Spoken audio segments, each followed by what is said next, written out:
Olá, muito boa noite a todos os polos. Esta aqui é a nossa 6ª aula da disciplina Arquitetura de Computadores. Estou aqui com o professor Tiago e a aula de hoje é a aula de revisão para a nossa avaliação, que vai ser daqui a pouco. Boa noite, Tiago. Boa noite, Fábio. Olá, pessoal, tudo bem com vocês? Então, hoje é a nossa última aula, uma aula dedicada a revisar o conteúdo que nós vimos no decorrer do módulo. Daqui a pouco vocês vão fazer uma prova, uma avaliação para testar os conhecimentos que vocês adquiriram nessa disciplina. Portanto, prestem atenção e utilize esse momento para poder tirar as dúvidas, né? Perguntem à vontade aí e sucesso, né, professor? Positivo, gente. Então, ao longo da aula, a gente vai falar algumas questões muito parecidas com as questões que cairão na prova. Então, quem está com um pouquinho de sono se recomponha da aula anterior, preste bastante atenção e qualquer dúvida, interaja aí com o professor Tiago, que vai ser bastante útil, ok? Vamos lá. Os objetivos da aula de hoje é a gente fazer uma revisão geral da disciplina. Então, a gente viu lá que compreendeu os conceitos básicos da arquitetura, da disciplina Arquitetura de Computadores. Depois a gente viu um pouquinho de formas numéricas, como é que eu faço a conversão de binário para decimal e assim por diante. A gente vai ver também como é que eu faço a representação de dados, a gente falou disso durante a aula. Como é que funciona lá a organização do von Neumann, né, que a gente viu lá o computador, entrada e saída, que é o processador, como é que funciona. Depois a gente viu também um pouco de memórias, um pouco de processadores e finalizamos com o dispositivo de entrada e saída. Então, muito atentos ao longo da aula. A gente vai fazer uma aula de revisão bem bacana, interajam aí, tá ok? A gente viu lá, na primeira aulinha, que o que é o computador? Nós chamamos o computador de máquina, uma máquina programável que processa dados. Aqui, de novo, a gente está falando, tudo que a gente falou ao longo da disciplina, quando eu falar de computador, a gente está estendendo isso para notebooks, desktops, netbooks, iPhones, os Galaxy, os tablets, tudo que for dispositivo hoje que você trabalha com rede, a gente está chamando de computador, ok? Todos esses conceitos se estendem. Quais são os benefícios do computador? O maior benefício que eu tenho é velocidade de processamento. Então, eu uso aqui para atividades repetitivas, com necessidade de velocidade de processamento, precisão. Hoje, que é uma tendência que é compartilhamento de dados, a gente tem aí internet das nuvens, internet das coisas, né? E redução de custo, porque sempre que eu tenho uma atividade repetitiva, a máquina consegue executar essa atividade com muito mais velocidade e com muito mais precisão. Além disso, eu consigo compartilhar essa informação em tempo real com os outros. Então, vantagem do computador principal: velocidade de processamento, precisão, compartilhamento de dados e redução de custos para atividades repetitivas. Outra informação bastante importante que geralmente cai em prova é esse conceito muito básico que a gente viu. O que é o hardware? Né? O computador pode ser dividido em hardware e software. O que é o hardware? O hardware é tudo aquilo que é físico, é aquilo que eu posso pegar.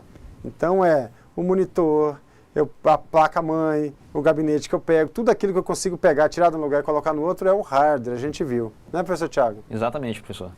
E o software, por outro lado, Tiago? O software, pode falar para os alunos. Por outro lado, seria o quê? A parte lógica do computador, né? Softwares, programas, aplicativos, sistemas operacionais. Exemplo de software para os alunos? Pois é, os exemplos de software aí são vários exemplos, né, que nós podemos citar, né, professor? O próprio sistema operacional é considerado o principal software do computador, não é isso? Positivo. Então, o que ocorre, gente? O software, de novo aquele conceito, o software é que faz essa máquina útil. O hardware é só o equipamento, que ele pode estar ligado ou desligado, ele não tem aplicação nenhuma, né? A não ser jogar um CD ali por cima, os livros, os cadernos parados. A hora que eu boto um software ali dentro, eu torno essa máquina útil. Então eu tenho software desse sistema operacional, é um software. Eu tenho software de edição de texto, que a gente conhece. Eu tenho software para ouvir música. Eu tenho software de rede social.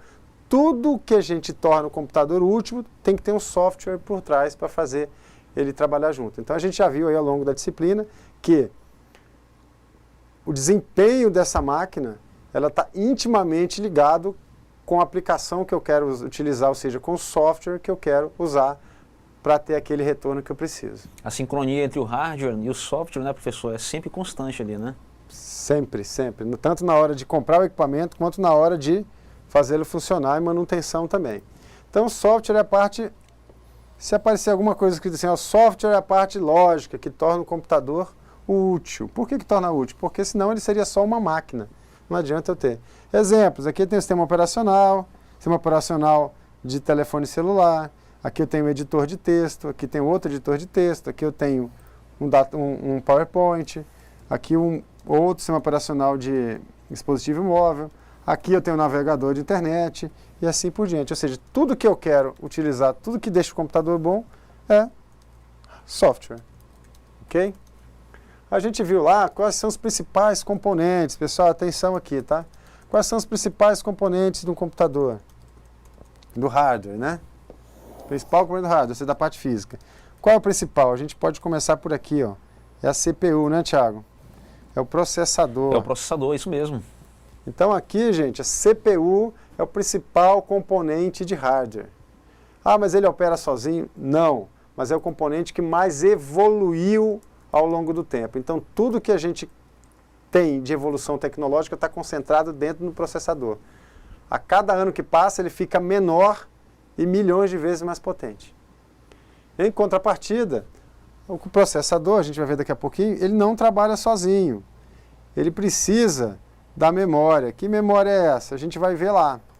Tem as memórias internas, externas, que a gente já viu. E é tudo que eu preciso que está em execução no computador, tem que estar carregado aonde, gente? Nessa memória aqui, né? Tudo que está em execução no computador está carregado na memória. Então, Tiago, agora que o cara vai lá fazer uma pesquisa no Google, ele deu 2 cliques no navegador lá, e abriu a tela do Google para ele fazer a pesquisa. Ele acabou de executar o software o browser, do navegador da internet. Exatamente, o próprio navegador, né, o Chrome, o Internet Explorer, o Mozilla Firefox são exemplos de softwares, não é isso? Exatamente. E quando eles estão em execução na memória RAM, que é considerada a memória principal do computador. Então, no processador, apesar dele ser muito potente, ele precisa capturar aqueles dados e guardar aquela informação em algum lugar. E onde é que é? Na memória, ok? Além disso, da CPU fica trabalhando o tempo todo, aqui a CPU com processador estão trabalhando o tempo todinho. Só que o que acontece? CPU e processador estão dentro do computador. Para o usuário não interessa o que está acontecendo dentro do computador, quantos bits, quantos bytes, o que o usuário quer é fazer a pesquisa dele e trazer o resultado. Ele quer ouvir a música e trazer o resultado. Ele quer fazer o trabalho de edição de texto dele e trazer o resultado. Então, o que acontece? Para atender as necessidades humanas de outras máquinas, a gente tem os dispositivos de entrada e saída, que os principais a gente viu, os mais básicos, né? São os teclados, os monitores, aí eu tenho a caixa de som, eu tenho o mouse, eu tenho tela touchscreen, e aí por diante a gente vai ver o detalhamento daqui para frente. A gente viu que tudo isso aqui, ou seja, a interação com o homem está aqui em cima, os dispositivos de entrada e saída.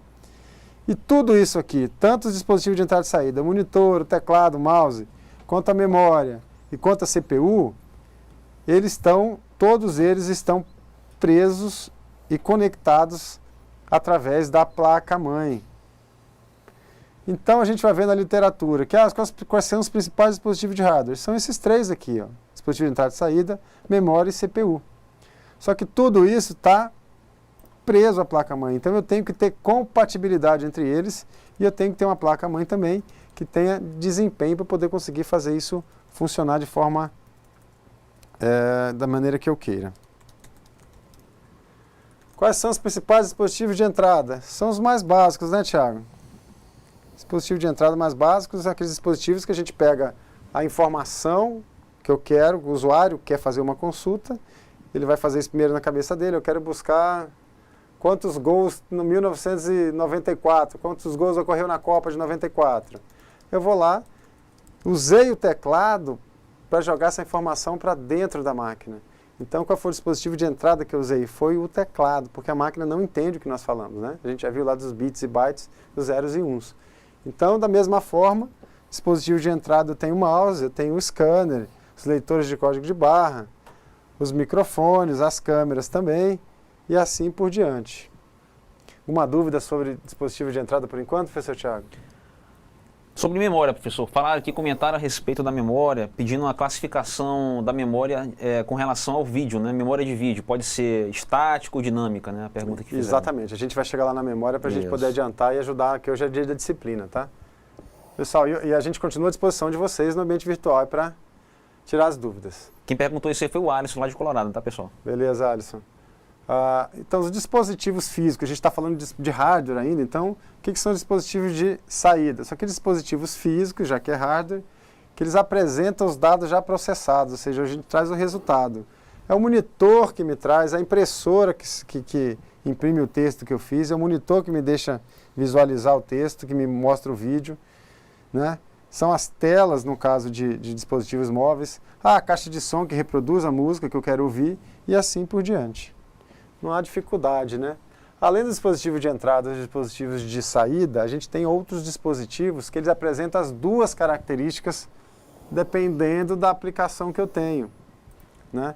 E com o desenvolvimento tecnológico, cada vez isso vai se misturando. A tendência é todos os dispositivos migrarem para cá, né? Isso aí, a tendência é essa. Então a gente tem dispositivos que a gente chama de dispositivos híbridos, ou dispositivos de entrada e saída ao mesmo tempo. Tem hora que ele é a entrada, tem hora que ele é a saída.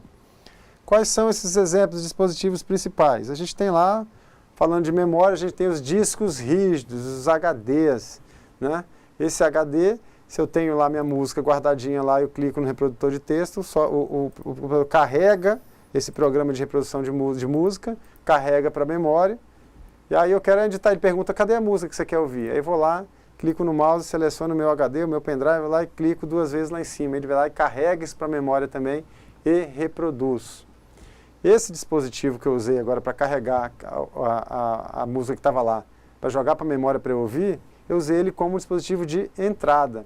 Por outro lado, a hora que eu quiser baixei uma música da internet ou gravei uma outra coisa e quero guardar lá, nesse momento ele já foi dispositivo de saída. Então, esse dispositivo aqui, o HD, o disco rígido do computador, ele pode ser tanto dispositivo de entrada quanto saída, da mesma forma que é o pendrive. Uma coisa interessante que a gente pode visualizar são as telas hoje, né? As telas principalmente dos dispositivos móveis, né, Thiago? Exatamente, o touchscreen, né? Você pode tocar na tela, ela vai receber aqui os dados de entrada e também vai estar mostrando lá para você a imagem, né? Então é entrada e saída de um dispositivo Exatamente, híbrido, né? Na hora que eu clico na tela para fazer, porque eu quero escrever alguma coisa, já aparece um teclado. Mas o teclado apareceu onde? Na tela. Um teclado virtual, né, professor? Teclado virtual. Então apareceu aquele teclado na tela. Então até esta tela está funcionando como dispositivo de entrada naquele momento. Mas o resultado da pesquisa vê onde? Na mesma tela.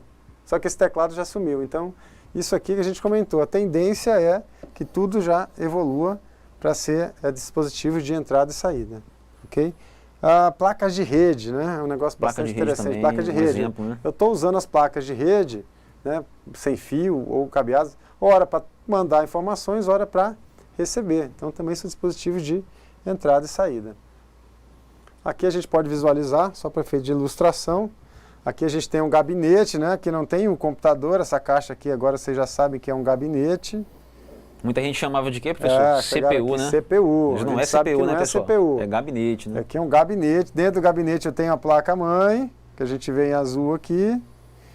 E na placa-mãe a gente já viu que lá eu tenho a CPU, a memória RAM, os barramentos, né? Para conectar todos esses dispositivos aqui. Então a gente tem o dispositivo aqui, o scanner, que pode ser entrada e saída, a câmera, que pode ser dispositivo de entrada. Ó, que interessante aqui, eu tenho um controle do videogame. Joystick, né, professor? O joystick, exatamente. O joystick aqui. Então o joystick também é um dispositivo de entrada, porque eu estou interagindo aqui, eu estou jogando. Aqui o teclado, que é muito básico, ok? Tem alguma dica para a prova aí? Ó, o monitor. Aqui eu tenho o disco rígido, dispositivo de entrada e saída. E assim por diante, ok, gente? Vamos à CPU. A gente viu lá que a CPU é a unidade central de processamento, que na verdade é o que eu posso chamar a CPU de processador. Antigamente eu chamava a CPU daquela caixa, tá? Eu vou mexer na CPU, que eu diferenciava só a CPU, né? Isso. Ou seja, na primeira aula a gente diferenciava CPU, monitor e teclado. Era isso que era o computador. Né? Para o usuário continua sendo, mas para o profissional de TI já não é mais. Para vocês têm um gabinete, dentro do gabinete eu tenho a placa-mãe, nessa placa-mãe eu tenho uma CPU, memória, os barramentos e os dispositivos de entrada e saída conectados nessa placa-mãe, tudo isso de uma forma integrada. Na CPU, que é a principal componente do hardware, que a gente está falando de hardware ainda, ele é lá que interpreta e executa as instruções do software. Opa, instruções, gente, o que é instruções? Instruções são programa de computador. O programa fala, ó, pega a informação, pega o dado tal, pinta de vermelho. É o programa, é o software que faz isso. Eu dei um comando para ele, mas o programa é que vai fazer isso. E onde é que isso ocorre? No processador. É executado, de fato, aqui dentro do processador. Só que essas instruções, elas não estão dentro do processador. Ele é o componente mais importante do hardware, mas ele não trabalha sozinho. Por quê? A gente já viu lá, e vai ver de novo, que essas instruções aqui, que estão armazenadas aonde? Na memória. Que memória é essa? Memória principal. Memória principal, que é a memória também chamada de memória RAM. Então, o processador, a CPU, ela está diretamente, sempre, em conexão com esta memória RAM. Ok? Por quê? As instruções estão guardadas nessa memória, porque lembra, todos os programas em execução estão na memória. Então, o processador tem que ir lá na memória que fica fora dele e descobrir, ó, o que você quer que eu faça agora? A instrução está lá fora. Por outro lado, os dados também estão guardados lá fora, que no processador não guarda. Então, esse processador e essa memória, elas estão intimamente ligados. E a gente já viu que a grande deficiência que tem de desempenho da máquina é nessa comunicação entre o processador e a memória, já que o processador evoluiu demais e a memória e os barramentos da máquina nem tanto. Quais são os principais componentes da CPU lá dentro? Questão importante essa aqui, Thiago? Essa aí é importantíssima, hein? Pessoal, atenção aqui, hein? Vai a dica, né, professor? Não sei, rapaz, não gosto de entregar, não. Dentro do processador, ou seja, aqui dentro dessa plaquinha, dentro dele eu tenho um núcleo. Só esse aqui que é o processador, aqui é o circuito, é o chip. O grande é o chip, aqui dentro eu tenho o processador, que é o núcleo. Dentro desse núcleo, eu tenho uma unidade de controle, que é o que vai gerenciar a comunicação com os dispositivos de entrada e saída, vai pegar aquela informação que está entrando no teclado e jogar para a memória. Esse cara que faz isso, a unidade de controle. Depois eu tenho a unidade lógica e aritmética, a ULA. Por quê? Isso aqui é meio óbvio, né, gente? Não é no processador que acontece tudo, processamento? Então a parte de lógica e aritmética tem alguém para fazer isso lá dentro. Só que também tem que ter alguém aqui na unidade de controle. Tem que ter alguém aqui, ó, essa unidade de controle, que é o que vai interagir, dizer para o processador, vai buscar essa informação lá na memória, depois você vai pegar essa informação e joga para a impressora para imprimir esse resultado. Aí eu tenho uma unidade de controle para gerenciar. Unidade lógica e aritmética, unidade de controle para gerenciar isso. E por fim eu tenho os registradores. Parêntese aqui no registrador, que o registrador, essa questão é muito importante, eu vou lembrar vocês agora. O que são os registradores? Registradores são memórias internas ao núcleo do processador, estão dentro do núcleo. Se ela está dentro do núcleo, é uma memória que está muito próxima do núcleo do processador, está ali. Então é uma memória de altíssima velocidade, é uma memória muito rápida, porém ela é muito pequena e o custo dela também é gigante. Então essa aqui está no topo da hierarquia das memórias. Qual é a memória mais rápida que existe, a memória mais na hierarquia que é dentro do computador? De novo, são os registradores. Por que são os registradores? Porque eles estão dentro da CPU, gente. Dúvida aí? Quais são as memórias que estão no topo da hierarquia? É a memória, são os registradores. Isso aqui, ó, registrador é uma memória. Registrador é uma memória, ok? Componentes da CPU. Unidade de lógica aritmética, onde ocorrem as contas. A unidade de controle, que é quem interage com os dispositivos de entrada e saída com as memórias, vai buscar as coisas lá fora, diz para o processador que tem que fazer. E por fim uma memória interna, dentro do processador, memória muito pequena, porém muito rápida, que existe lá dentro, que são os registradores.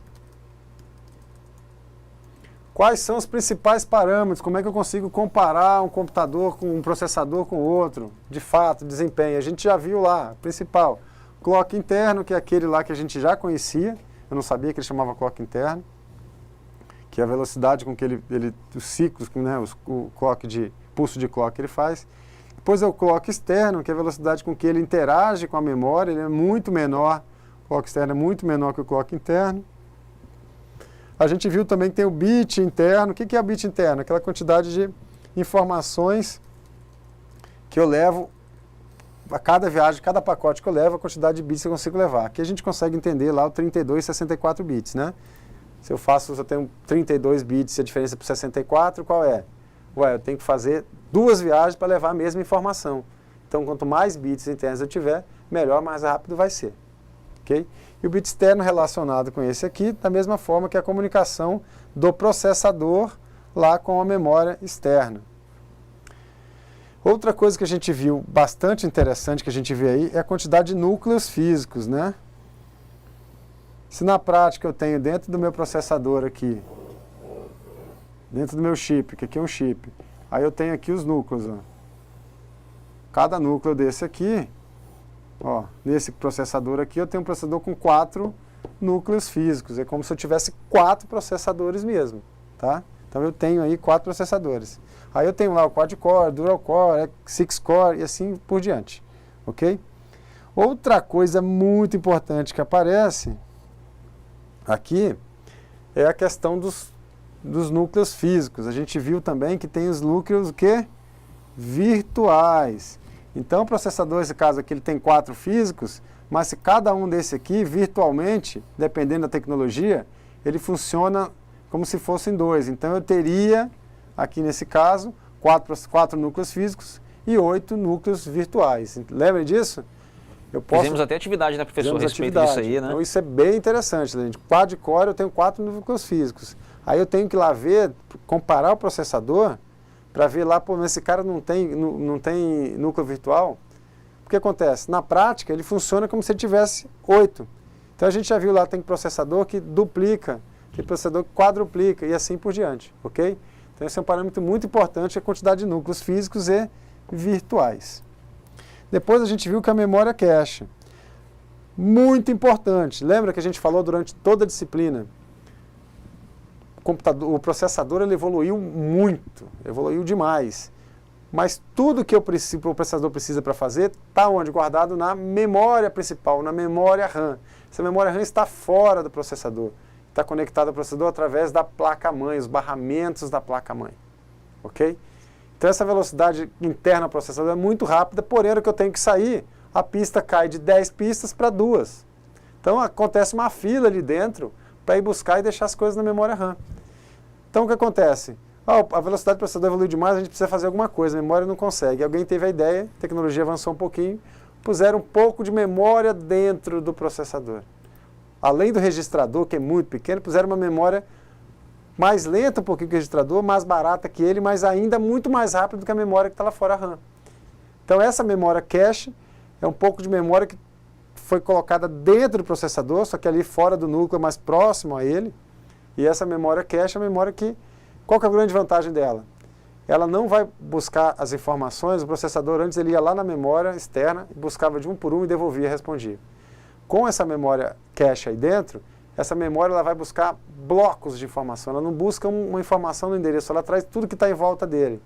Então o processador trabalha como se estivesse só internamente, quem vai buscar as informações fora é essa memória que ela interage, a memória cache interage com a memória RAM externa. Então essa memória cache é um parâmetro extremamente valioso para o desempenho de uma máquina. Às vezes até antes de você melhorar a memória RAM, você vai lá e compra um processador com memória cache melhor. Muito mais importante do que o clock, que é o que a gente simplesmente via, né? Antigamente eu achava que era o clock.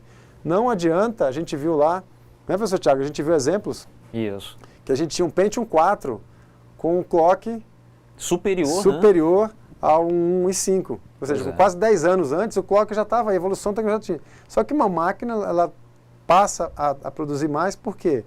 Porque já é compatível com 64 bits, isso. Não é isso? A gente tem um pouco mais de memória cache. Um pouco mais de memória cache. Então, antes de eu mexer no processador, o principal parâmetro não é o clock. Para o usuário básico, gente, para uma empresa, para o usuário doméstico, eu não preciso de grande clock, tá? Então, pelo menos as máquinas de 5 anos atrás já têm os clocks suficientes para trabalhar normalmente. Incluindo também, né, professor, a questão da quantidade de núcleos, né? Antigamente era só um núcleo, né? Exatamente. Hoje já tem 4 núcleos físicos, podendo ser dobrada essa quantidade de núcleos por núcleos virtuais, não é isso? Exatamente. Então a gente tem aqui a memória cache, que é um parâmetro muito importante, e tudo que para questão de desempenho do computador, ele vem sendo trazido para dentro da memória, para dentro do processador. Quanto mais próximo do processador, melhor. Então a evolução tecnológica hoje é para isso. Tem muita coisa vindo para dentro aqui. O Alisson lá comentou, né? A gente tem aí memória de vídeo. O que acontece? Tudo que vai ser processado, está em execução, um vídeo, ele tem que ser carregado, o software é carregado para a memória, e esse vídeo, essa informação é carregada para a memória. Então esse software vai lá, o processador vai lá e pega esses dois, processa e mostra o resultado disso na tela, no monitor, se eu quiser editar.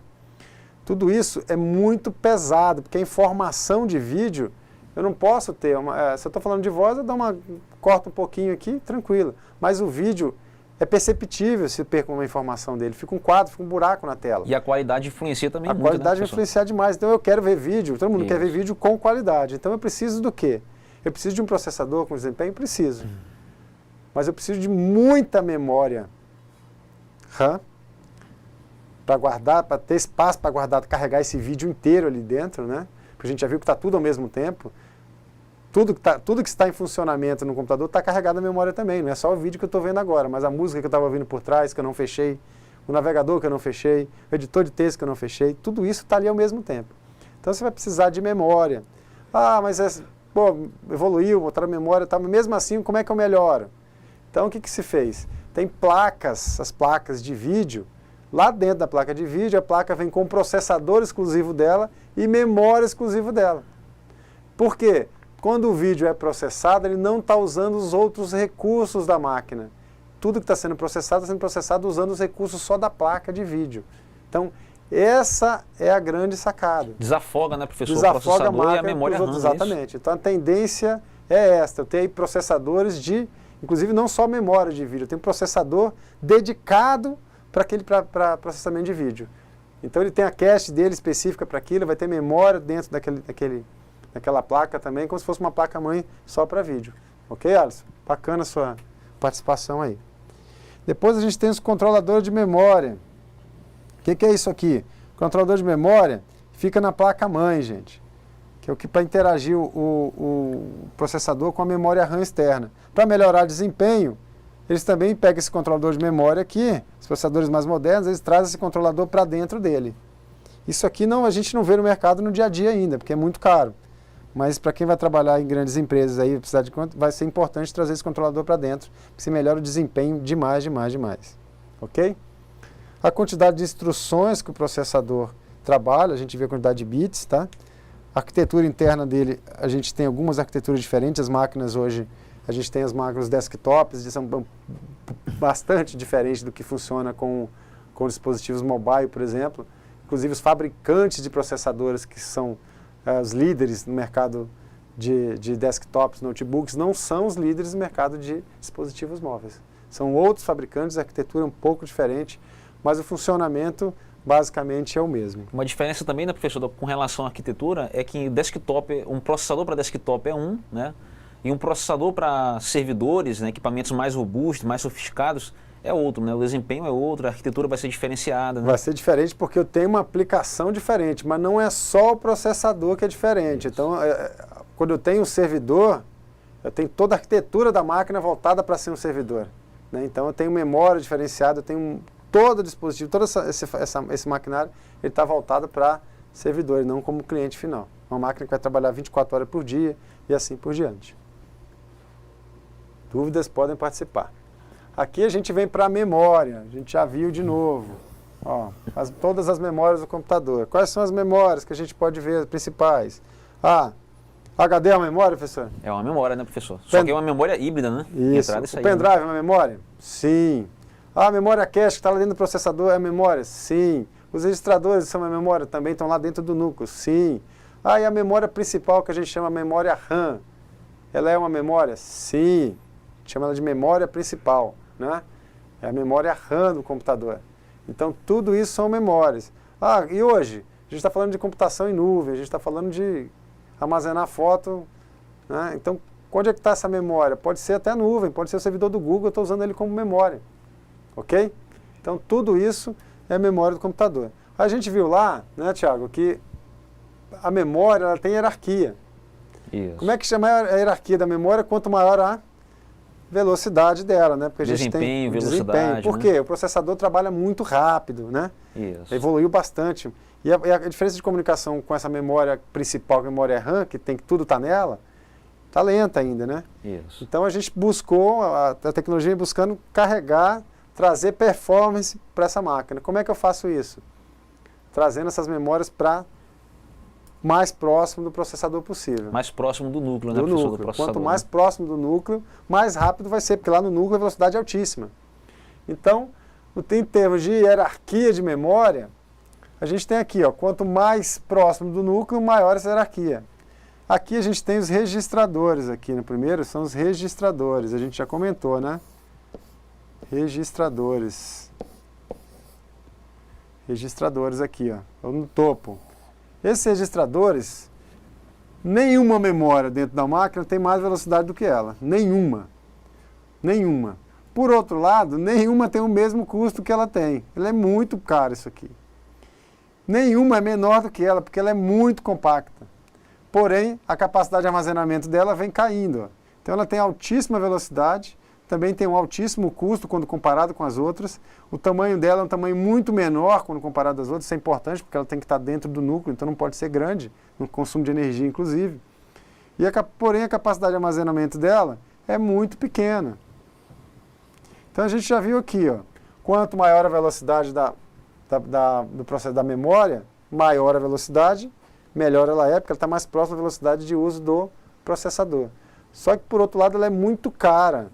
E ela também, a capacidade de armazenamento dela é muito pequena. Então, quando eu falo hoje de HD de 1 tera, né, eu estou falando em registradores ali, então de 30K. É muito pequeno, porque ele é muito caro e ele tem que estar dentro do processador que está cada vez menor, ok? Mas em termos de hierarquia, os registradores estão no topo.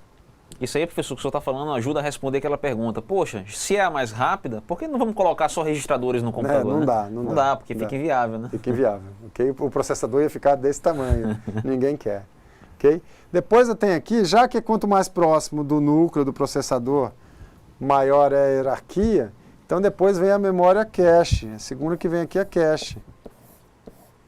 A memória cache, ela é menos veloz do que os registradores. Por outro lado, ela tem um custo um pouco menor que os registradores, ela tem o tamanho dela um pouco maior do que o registrador e a capacidade de armazenamento dela também é um pouco maior. Então, à medida que a gente vai afastando do núcleo para baixo, o que acontece? Vai caindo um pouco o desempenho, vai aumentando um pouco o tamanho dela e vai também reduzindo o custo. Não é isso, Thiago? Isso. Então, da hierarquia, no topo da hierarquia eu tenho os registradores, depois eu tenho a memória cache. Esses dois aqui estão dentro do processador, né? Estão lá dentro, um no núcleo e o outro no chip. E depois a gente vem aqui fora a memória principal. Que memória é essa? Memória principal a gente chamou e a gente descobriu, sabe que a memória principal é a memória RAM. A memória RAM, memória principal. Nessa memória, novamente, tem que instalar tudo que está em operação no micro. Num computador, ou num celular, o que seja. Então, eu preciso de muita memória para poder funcionar. Então, a gente já viu também que existe até memória virtual, que é uma parte do HD que o próprio sistema operacional vai lá e reserva, porque quando a memória não é suficiente. Essa memória principal aqui, ela tem... Vamos estar mais longe do núcleo, ela tem menor velocidade do que tem a memória, o registrador e o cache que está lá dentro, né? Porém, ela tem um custo muito menor que eles e eu consigo ter um espaço de armazenamento muito maior nela. Então a gente tem memória RAM aí de pente de 8 e 16 GB. Lá dentro eu estou falando de K quando eu falo dentro do processador. Então eu preciso dessa memória RAM, né? O que a gente precisa fazer é usar uma cache, quanto mais cache eu tiver interna, que essa cache vai buscar essa informação lá da memória RAM, as duas ficam comunicando e buscando essa informação em pacotes, em grupos, né? Não sai toda hora para buscar informação lá na memória cache. Então, em termos de hierarquia, principal é são os registradores, as memórias registradoras, porque ela está junto, está dentro do núcleo. Depois vem a cache, que ela não está no núcleo, mas está dentro do chip, está muito próximo do núcleo do processador. E aí a próxima vem a memória RAM. E daí, da memória RAM em diante, a gente tem todas as outras memórias. A gente tem o HD, a gente tem o pendrive, a gente tem a nuvem, eu tenho o Google, eu tenho o CD-ROM, eu tenho o meu DVD, né? Eu tenho todos os dispositivos que eu quiser interagir, que tem informação guardada para cá, que eu preciso dela para executar uma ação dentro da máquina. Isso é uma memória, e quanto mais importante na hierarquia, quanto mais próximo do núcleo tiver. Então aqui embaixo, se eu continuar essa pirâmide para baixo, a gente vai ter lá o quê? O DVD, por exemplo. Aquele DVD que ele só é gravável, aquele que não é regravável, aquele ali está lá embaixo no topo de hierarquia. Ele tem grande capacidade de armazenamento, o custo dele é quase nada, a velocidade dele também é quase nenhuma ali dentro. Tá? Então, perto dessa aqui dos registradores, ok? Professor, tem uma pergunta aqui, ó, que o Erickson, lá de Alta Floresta, está fazendo. Ele indaga aqui se existem computadores de mesa, desktop, com processadores i5, por exemplo. Já existe, né? i5, i3, i7 e até outros, né? A gente tem aí, hoje o que está no mercado ainda, em lançamento, lembrando que, né? O nome dele? É o Erickson, lá de Alta Floresta. Lembrando que i5, i7 é apenas um modelo, um nome que um dos fabricantes colocou, ok? Então existem outros fabricantes de processadores que eles chamam por outro nome, é uma outra família, e não quer dizer que esse i5 ou i7 vai ser ter melhor desempenho do que o outro, porque não chama i7. Então a gente meio que acostumou a dizer isso, mas o i7 já está aí há 3 anos no mercado, né? A gente já tem aí, as fabricantes eles usam estratégias, né? Eu tenho o i3, aí depois eu tenho a segunda geração do i3, terceira geração do i3, quarta geração do i3, é igual o carro, entra um novo e o outro continua. Aí vem quando não dá mais, o concorrente lançou um novo, ele pega e lança o dele. Ele só vai lançar quando a concorrência fizer isso. Enquanto não der, ele vai gastando o que tem ali. Tá? Então tem sim máquinas i7 rodando aí, i3 é difícil até você conseguir achar já. Professor, e o Éder de Cacoal está perguntando qual a importância do processador para a máquina, se está em primeiro lugar, segundo, terceiro. Em termos de hardware, ele é o principal componente do hardware, é o CPU, é o processador. Sem ele nada funciona. Então você tem que ter um processador lá rodando as coisas, porque ele que vai interagir, buscar as coisas lá com o dispositivo, vai pegar a informação que você digitou no teclado, vai botar lá, guardar na memória, depois ele vai pegar o programa que está no HD, carregar ele na memória também, depois ele vai seguir as instruções que aquele programa fez. Então ele que faz, é lá que ocorre tudo. É lá que ocorre tudo. Só que por outro lado, eu tenho que ter um dispositivo de entrada para fazer isso funcionar. Para trazer a resposta para a minha pesquisa que eu fiz, para entrar com a informação que eu quero ver no teclado. E tudo que está em execução no momento na máquina tem que estar na memória RAM. Então o processador é o principal componente de hardware, mas quando eu penso em desempenho, eu não posso pensar só nele. Hoje, em geral, quando a gente tem queda de desempenho, esse desempenho está mais vinculado à memória do que ao processador. Porque os processadores de 5 anos para trás, todos eles, para essas atividades rotineiras nossas de ouvir música, ver vídeo, acesso à internet, edição de texto, tudo isso aí a tecnologia de 5 anos atrás já supria. Geralmente o que a gente tem é a deficiência de memória. Valeu, Erickson? A memória principal é a memória RAM, que a gente já chamou, é onde deve estar todos os programas e dados que estão em execução. A gente repetiu isso aqui durante a aula. Não é isso? É o que chamamos de memória RAM do computador ou a memória principal. A gente viu que a RAM aqui é memória memória de acesso aleatório, ou seja, eu consigo buscar uma informação onde ela está, não preciso ler ela inteira. Outra característica dessa memória RAM, memória principal, é que ela é volátil. Gente, volátil, o que acontece? Se acaba a energia, tudo que está guardado ali dentro se perde. Memória RAM é a memória principal do computador. Ela é uma memória grande relativa às outras. É uma memória mais barata em relação às outras. Só que ela é uma memória volátil. Ela se perde. A memória cache também é um tipo de RAM, está lá dentro. Também eu perco tudo na hora que apaga o computador.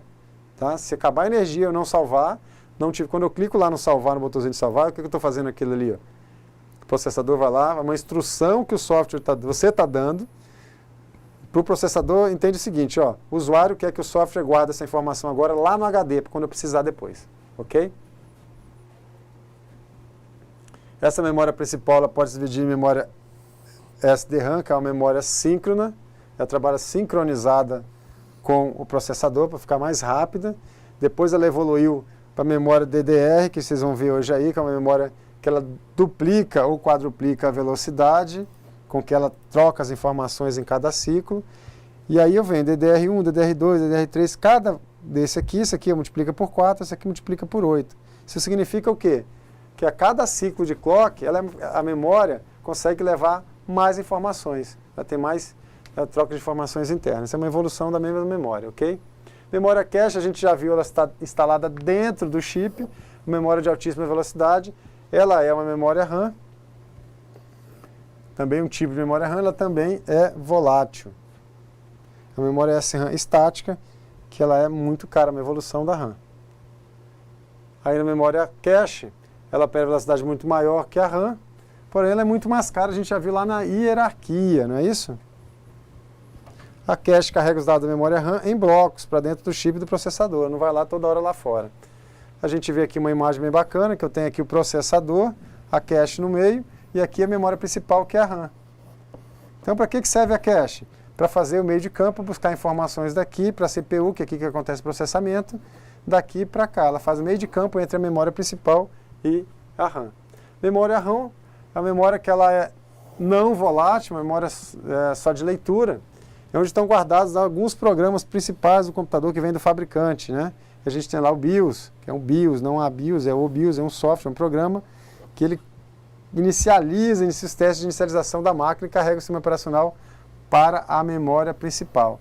Essa Professor, memória aí tem um detalhe interessante aí, que são 3 programas, né, 3 firmwares importantíssimos, né, que são o BIOS, o POST e o setup. Né? Isso, aqui são 3 programinhas que trabalham em conjunto, né? Que eles vêm de fábrica, isso aqui, tá, gente? Isso aqui é uma memória só de leitura, ela é não volátil, ou seja, isso aqui quando eu desligo o computador eu não perco, ela fica guardada para sempre, foi guardado lá no fabricante, com esses 3 programinhas aqui, o BIOS, o setup e o POST. Essa memória, uma memória ROM, uma memória só de leitura, quer dizer, eu não consigo gravar em cima dela, eu só leio a informação, e a principal característica dela é que ela é uma memória não volátil. Quando acaba a energia, eu não perco a informação que está aí, ela já vem direto do processador. Aqui, com relação aos HDs, a gente vê os discos rígidos, aqui tem as trilhas, né? Nesse sentido eu tenho trilha, aqui, e aqui eu tenho os setores. Professor Thiago, o tamanho do setor? O tamanho do setor no HD é de 512 bytes. Sempre? Né? Sempre, né? Um tamanho Sempre. fixo, né? 512 bytes, ou seja, um disco rígido, eu tenho trilhas, no sentido radial, e eu tenho setores aqui, ó. Cada setor desse tem quanto? 512 bytes de tamanho. De novo? 512, né, professor? Será que é uma dica, hein? Sistemas de arquivo, gente. São estruturas lógicas que permitem que o sistema operacional organize a gravação de leitura de dados de determinado dispositivo de armazenamento. Existem diversos sistemas de arquivo. Quais são os principais, Thiago? NTFS, FAT32, né, SXT3, Tá, RAID-FS, depende muito do sistema operacional que você usa, né, professor? Mas são vários, né, sistemas de arquivos que ajudam a organizar os arquivos no HD lá dentro. Né? Exatamente. Aqui a gente viu o modelo de von Neumann lá, que a gente tem o computador de uso específico, computador para uso geral. Né? Aqui eu tenho a CPU, tudo vai ser buscado na memória, que a gente já viu durante a aula todinha, tudo vai buscar na memória, a CPU vai buscar tudo aqui, tudo é carregado na memória para operar, e em contrapartida a CPU, o resultado sai aqui nos dispositivos de entrada e saída. Esse é o modelo de von Neumann que a gente vem trabalhando. Sistema de numeração, a gente tem aqui números binários, zeros e uns, né? O principal que a gente trabalha é o sistema binário, o sistema hexadecimal. Sistema binário, a gente viu lá o que é o bit, a menor informação, que eu tenho lá o 0 é um bit, o 1 é um bit, a combinação desses valores eu tenho lá uma palavra, né? Bit então, significa binário e dígito, né, professor? Isso. A menor então unidade aqui dentro da máquina né? a gente viu que só tem zeros e uns, a máquina só compreende zeros e uns. Quando eu junto 8 bits juntos, eu tenho um negócio que eu chamo de byte, convencionou chamar de byte. Em vez de falar 8 bits, eu posso representar isso como 1 byte, não é isso?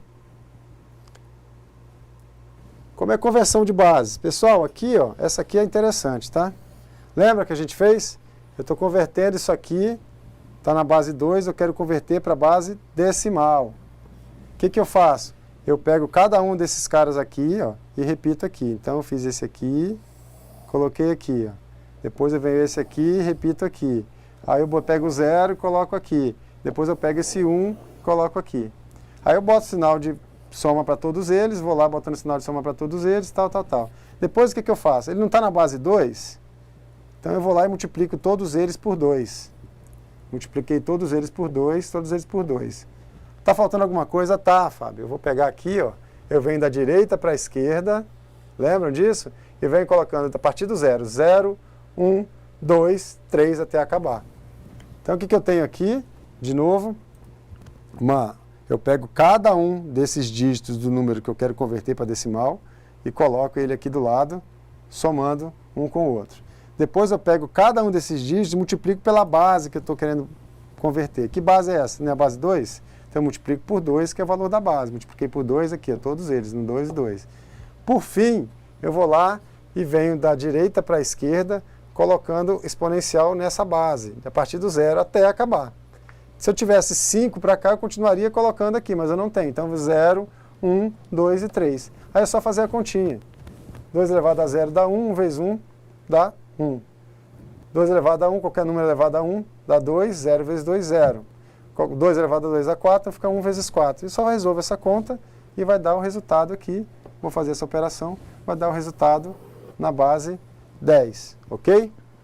Essa questão é uma questão, ela não cai em prova, ela despenca, mas ela é muito simples, né? Ela é muito simples, acho que vale a pena até a gente dar uma revisadinha rápida aqui, que ela fica como a última da prova. Como é que eu faço para converter?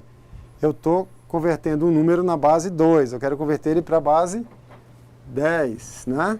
Então o que eu faço? Eu pego minha base,